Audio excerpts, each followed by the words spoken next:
在噶玛劳岛举行的元宵节庆祝活动预计将吸引大量游客，特别是三教信徒，他们将在现场进行宗教仪式或游玩，预计人数将达到3万到4万人。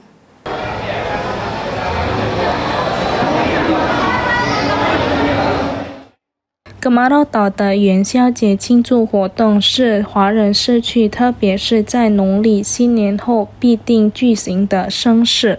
今年的庆祝活动吸引了不仅来自巨港或南苏门答腊的居民，还有来自邻近地区如南邦、赞卑和雅加达的访客，甚至还有来自国外的参与者。特别是对于华人社区中的三教信徒，他们来到噶玛劳岛进行祷告仪式。除了在多个祈祷地点进行祷告之外，在元宵节的高潮阶段，信徒们还将进行宰羊仪式。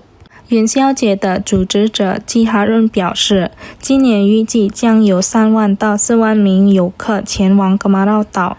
除了祷告之外，他们还将参观当地的旅游景点。